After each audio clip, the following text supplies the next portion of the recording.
दोस्तों, बेंगलोर के एक नाले के किनारे जब एक डिलीवरी बॉय सुबह के समय किसी का फूड पार्सल लेकर जाता होता है तो वो देखता है कि उस नाले के किनारे तमाम कुत्ते भौंक रहे हैं।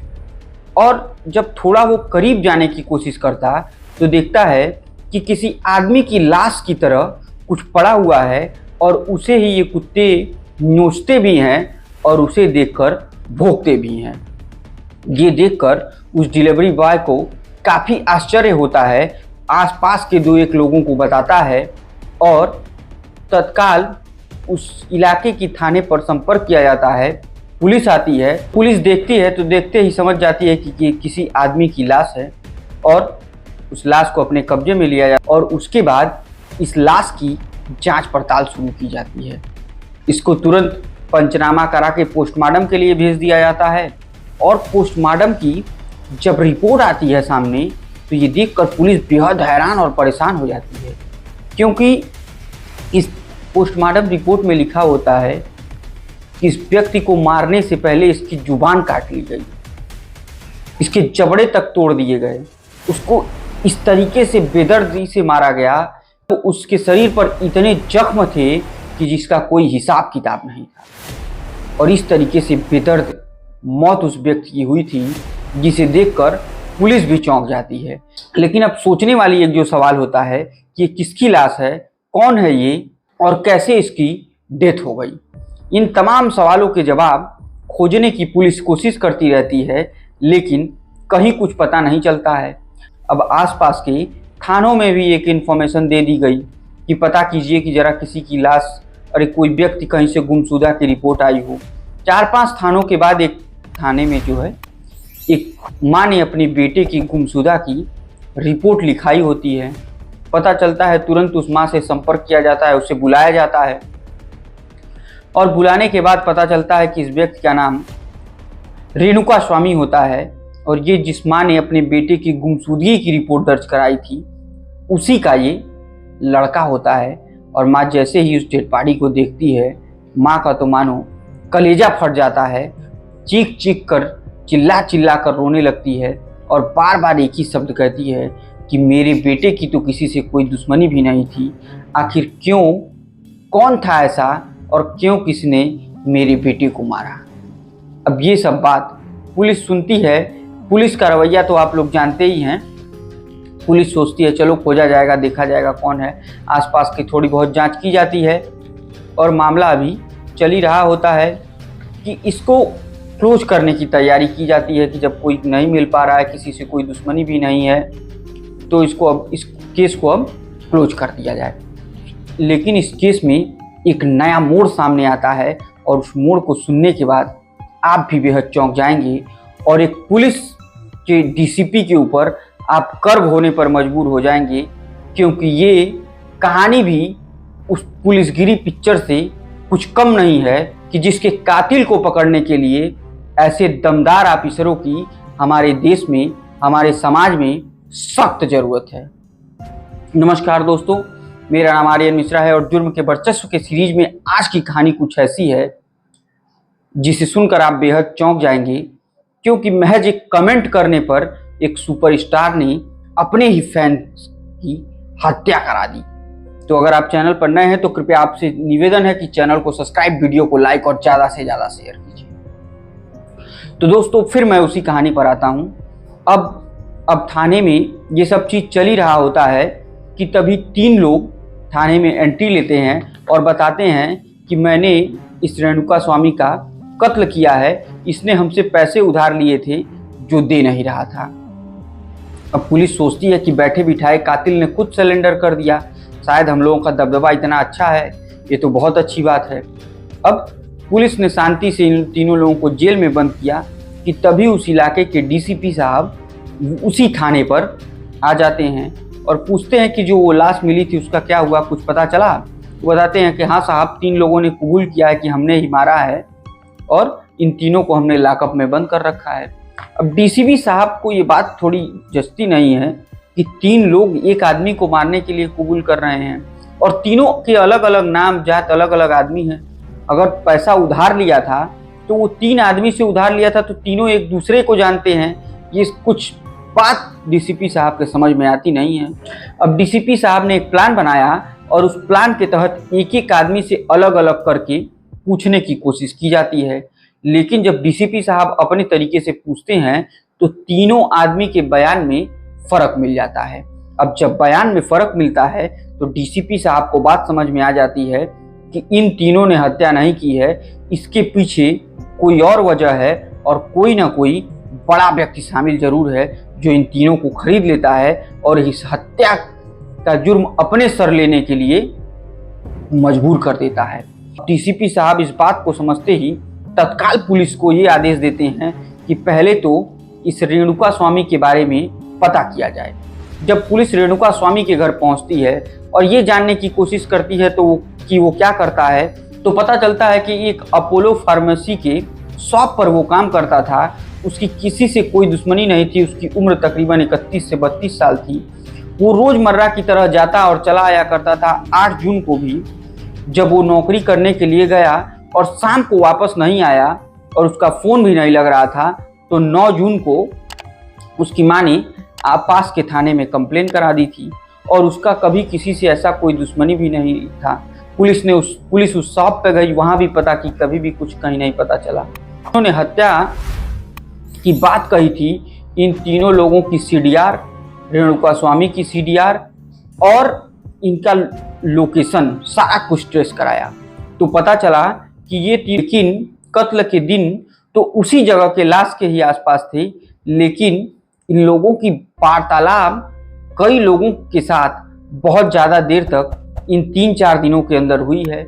और पिछले हफ्ते से एक नंबर पर जिस पर सबसे ज़्यादा बात हुई है वो नंबर था कर्नाटक की एक फिल्म के सुपरस्टार का और उसी नंबर पर सबसे ज़्यादा बात हुई है। अब ये देख के पुलिस भी चौंक जाती है कि ये तो इस सुपरस्टार को ऐसी कौन सी जरूरत पड़ गई कि इस कातिलों से इतनी बात करने लगी। अब पुलिस को मामला समझ में नहीं आया, लेकिन डीसीपी साहब ने अंदाज़ा लगा लिया था कि मामला कुछ बड़े लेवल की बात है और कहीं ना कहीं इसमें बड़े लोगों का भी हाथ है। ये व्यक्ति कोई ना कोई ऐसा राज जानता था जिसकी वजह से इसको मार दिया गया। अब कर्नाटक के जो फिल्म इंडस्ट्री के सुपरस्टार, मेगा स्टार, जो भी स्टार होते हैं, उनके बारे में जब पता किया गया तो पता चला कि इनका नाम होता है दर्शन। दरअसल दोस्तों, दर्शन एक ऐसे सुपरस्टार हैं जिन्हें कर्नाटक और बेंगलुरु में लोग भगवान की तरह पूजते हैं। यहाँ तक कि इन सुपरस्टारों का मूर्ति मंदिरों में बना दिया गया है। इस तरीके से इन्हें लोग मानते हैं और इन्हीं में से एक रेणुका स्वामी भी था जो दर्शन को सुपरस्टार और भगवान की तरह मानता था। अब दर्शन के किया गया तो पता चला इनके पिता भी एक सुपरस्टार थे। इन्होंने अपनी कैरियर 1990 से शुरू की और 2002 में इनकी फिल्म बेहद हिट हुई और तभी से ये चमकते हुए सितारों में शामिल हो गए और लगातार ये अपनी बुलंदियों को छूते रहे। इनको लोग भगवान की तरह इसलिए भी पूछते थे क्योंकि ये गरीबों के मसीहा और जुर्म के खिलाफ आवाज़ उठाने वाले भी पहले एक्टर थे। और इनके खिलाफ इनकी पत्नी ने एक शिकायत कराई थी 2021 में कि दर्शन ने उनसे झगड़ा किया और मारपीट भी किया था, जिस शिकायत की वजह से दर्शन को जेल में भी कुछ दिनों तक रहना पड़ा। लेकिन बाद में पत्नी से समझौता हो गया तो सब मामला फिर से रफा दफा हो गया। लेकिन अब हम दर्शन के ज़िंदगी में 10 साल पहले चलते हैं तो दर्शन की ज़िंदगी में एक महिला आती है जिसका नाम होता है पवित्रा गौड़। पवित्रा गौड़ से दर्शन की मुलाकात होती है और इन दोनों के बीच में प्रेम संबंध कुछ ऐसे बढ़ते जाते हैं कि दोनों को एक दूसरे से प्रेम हो जाता है और प्यार भी इतना गहरा था कि दोनों एक दूसरे के बिना रह नहीं पाते हैं। उधर मामले को बढ़ते देख पवित्रा एक व्यक्ति से शादी कर लेती हैं और उससे एक बेटी भी होती है। लेकिन उसके बावजूद वो दर्शन के प्यार में कुछ इस कदर पागल हो चुकी थी कि वो अपने पति को तलाक देकर अपनी बेटी के साथ अलग रहती हैं और वहाँ पर दर्शन का आना जाना भी रहता है। और यही बात दर्शन की पत्नी को जब पता चला था तो बवाल मचा था और इस पर जब दबाव वो देने लगी तो दर्शन ने अपनी पत्नी को पीटा भी था, जिसकी वजह से इन्हें जेल जाना पड़ा। लेकिन अब मेन बात यह है इस फैन से और दर्शन से कौन सी ऐसी दुश्मनी थी जिसकी वजह से दर्शन ने इस फैन को मरवा दिया। दर्शन की प्रेमिका जो पवित्रा गौड़ थी वो इंस्टाग्राम पर एक पोस्ट करती हैं और कहती हैं कि आज हमारे रिश्ते के 10 साल पूरे हो चुके हैं। अब इस पोस्ट के बाद से फैंस में भी हंगामा मच जाता है और दर्शन के सहित उनके परिवार में भी हंगामा मच जाता है कि तुम्हारा उसके साथ अगर कोई रिश्ता नहीं था तो इस तरीके का इंस्टाग्राम पर पोस्ट उन्होंने कैसे डाला। इस पर दर्शन के फैन दो हिस्सों में बढ़ जाते हैं। एक तो ये कहते हैं कि कोई बात नहीं, वो हमारे भगवान है, वो फिल्म स्टार है, उन लोगों के लिए आम बात है। तो दूसरे ये वाले फैंस हो जाते हैं जो दर्शन को और पवित्रा को समझाने की कोशिश करने लगते हैं कि देखिए आप ऐसा बिल्कुल मत कीजिए, ये आपके लिए ठीक नहीं है और आपको भगवान की तरह हम लोग पूजते हैं, मानते हैं। आप इस तरीके के रास्ते पर जाएंगे तो फिर इस कल्चर में, इस इंडस्ट्री में लोगों के ऊपर गलत इफेक्ट जाएगा। और उन्हीं समझाने वाले फैंस में रेणुका स्वामी भी था। उसने पवित्रा गौड़ के कमेंट को कुछ इस तरीके से दिल पर ले लिया कि वो उसे अपशब्दों का प्रयोग करते हुए समझाने की कोशिश करने लगा। लेकिन ये बात पवित्रा गौड़ को इतनी बुरी लग गई कि उन्होंने दर्शन को अपने पास बुलाया, ये कमेंट पढ़वाया, ये कहा कि इसका कुछ जल्द से जल्द हला भला करो वरना अच्छा नहीं होगा। अब इतना सुनना ही था कि दर्शन भी प्रेमिका कहे और प्रेमी बात ना माने, ऐसा कहाँ हो सकता है। दर्शन ने अपने परिवार, कैरियर, किसी चीज के बारे में नहीं सोचा और सीधे इस फैंस का पता लगाना शुरू कर देते हैं। तो फैन क्लब के माध्यम से पता चलता है और उन तीनों व्यक्तियों के संपर्क में दर्शन आते हैं। वही तीनों व्यक्ति, इस कमेंट वाली आईडी की खोज की जाती है, उससे वो लोग चैट करने की कोशिश करते हैं और चैट के दौरान पता चल जाता है कि रेणुका स्वामी नाम का ये व्यक्ति है जो एक मेडिकल शॉप पर काम करता है। और फिर ये तीनों मिलकर जाते हैं, उसे बहलाते हैं, फुसलाते हैं, उसे बताते हैं कि देखो तुमसे दर्शन साहब मिलना चाहते हैं। ये सब बोलकर उसे उस दुकान से 8 तारीख को लेकर जाते हैं। फिर इसका मोबाइल स्विच ऑफ कराते हैं और एक सुनसान जगह पर ले जाकर पीटना चालू करते हैं। और वो उसे कुछ इस कदर पीटते हैं, यकीन मानिए दोस्तों, जो मेरे पता पाना भी मुश्किल है। वो आवाज़ ना करे इसलिए उसकी जीभ काट दी जाती है, उसके जबड़े तोड़ दिए जाते हैं, उसके शरीर के बहुत सारे पार्ट्स को बहुत बुरी तरीके से क्षतिग्रस्त किया जाता है। और उसके बाद वो सामने देखता है कि दर्शन साहब आते हैं। मानो उसे तो ऐसा लगता है कि मेरे सारे दुख दर्द दूर हो गए और वो दर्शन की तरफ बढ़ता है कि वो मुझे बचा लेंगे। लेकिन दर्शन साहब भी जब आते हैं तो बचाने के बजाय उसे और गंदे तरीके से पीटते हैं। दर्शन का भी मन भर जाता है तो वहाँ से निकल जाते हैं और कहते हैं इसे मार दो। और ये तीनों मिलकर उसे मार देते हैं। फिर इन्हीं तीनों के कोई रिश्तेदार जो कर्नाटक की पुलिस में होता है उससे पूछते हैं तो बताता है कि किसी नाले वाले के किनारे उसे फेंक दो। फिर वहाँ से नाले में से ये लाश बहकर चली जाएगी और नाले में पता भी नहीं चलेगा कौन है क्या है और फिर शिनाख्त भी नहीं हो पाएगी। लेकिन किस्मत और भगवान को कुछ और ही मंजूर था। इन सबों ने फेंका तो, लेकिन कुत्तों ने उसे नाले से खींचकर बाहर ले आया। अब जब वो बाहर आ गया तो कुत्ते भौंकते थे, इस वजह से उस डिलीवरी बॉय की नज़र पड़ी। अब इस पूरे मामले को सुनने के बाद डीसीपी साहब एक्शन में आए। इस पूरे मामले की जानकारी दर्शन को भी लग चुकी होती है और वो क्योंकि बड़ा स्टार तो है ही, उसने वहाँ के मौजूदा सरकार से संपर्क किया और तमाम मंत्रियों को भी, क्योंकि बड़े बड़े सुपरस्टार लोग डोनेशन वगैरह तमाम पता नहीं क्या क्या देते हैं, उन लोगों ने भी कहा कि दर्शन गिरफ्तार नहीं होना चाहिए, नहीं तो पूरे इंडस्ट्री में हंगामा मच जाएगा।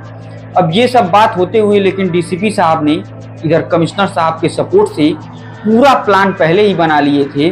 जब तक दर्शन सोर्स लगाते और जब तक वहाँ की सरकार इस मामले में इन्वॉल्व हो, उससे पहले इस मामले में मीडिया इन्वॉल्व हो जाती है। और एसीपी साहब लेट न करते हुए ये एक अपनी पिक्चर शूटिंग के लिए मैसूर गए होते हैं, तुरंत बाई एयर वहाँ पहुँचते हैं और इनसे कहते हैं कि दर्शन आपको मेरे साथ चलना होगा। ये कहते हैं कि आप चलिए मैं आ जाऊँगा, लेकिन एसीपी साहब कहते हैं नहीं, आपको इसी वक्त चलना पड़ेगा। क्योंकि दर्शन ने सोचा कि हमारी तो बड़े लोगों में पैठ है, पकड़ है, कोई दिक्कत तो है नहीं, चलने में क्या दिक्कत है। वो अपनी उसी फिल्म को जहाँ शूटिंग हो रही थी वहीं पर छोड़ते हैं और एसीपी साहब के साथ आ जाते हैं। जब आते हैं तो ये मामला उन्हें भी नहीं पता था कि इतना ज़्यादा हाईलाइटेड हो जाएगा। और अब चूंकि ये मामला मीडिया पर जब चलता है तो कोई भी सरकार या कोई भी मंत्री अपने साख को बचाने के लिए बीच में इंटरफेयर नहीं करता है और दर्शन को रिमांड पर लिया जाता है। फिर पूरी कहानी का उनसे राज उगलवाया जाता है और उसके बाद जब वो बताते हैं कि उन्होंने मेरी प्रेमिका के इंस्टाग्राम अकाउंट पर अभद्र कमेंट किया था उस व्यक्ति ने, इस वजह से प्रेमिका के कहने पर मैंने मारा, तो आप यकीन नहीं करेंगे दोस्तों, एसीपी साहब ने जो पहला मुलजिम बनाया था वो पवित्रा गौड़ को बनाया था और दूसरा दर्शन को बनाया गया। और इसी के साथ इस मामले में टोटल 17 लोग सम्मिलित थे। एक एक कर सबको मुलजिम बनाया गया और दर्शन को पुलिस रिमांड पर भेजा गया है और इसके बाद शायद वो जेल चले जाएं। तो दोस्तों, आप सोच सकते हैं कि एक फैंस ने मान या सुपरस्टार के बारे में एक कमेंट क्या कर दिया। वो सुपरस्टार को इस तरीके का गुस्सा आ जाता है कि वो उसे मौत के घाट उतरवा दे। सोचने वाली बात है दोस्तों। हम लोगों की वीडियो पर तो तमाम ऐसे अभद्र कमेंट भी आते हैं जिन्हें हमें पढ़ने में भी शर्म आती है, लेकिन क्या कर सकते हैं, सोशल मीडिया का जमाना है, सबको अपनी बातें रखने का अधिकार है। ये हम किसी की हत्या तो नहीं करा सकते हैं, सबके अपने अपने विचार हैं। हो सकता है वो उसी नेचर में पला बड़ा हो, उसकी वही परवरिश हो, वही संस्कार हो, इसलिए उसने लिखा। आपका क्या संस्कार है, आप अपने संस्कार का परिचय दीजिए, लेकिन किसी की हत्या करना ये बहुत बुरी बात है। और इसी के साथ दोस्तों, आज के जुर्म की वर्चस्व की कहानी यहीं समाप्त होती है। उम्मीद करते हैं कि हमारी ये कहानी आपको बहुत पसंद आई होगी। पसंद आई तो कृपया चैनल को सब्सक्राइब, वीडियो को लाइक और वीडियो को ज़्यादा से ज़्यादा शेयर कीजिए। तब तक के लिए मुझे दीजिए इजाज़त। जय हिंद, जय भारत।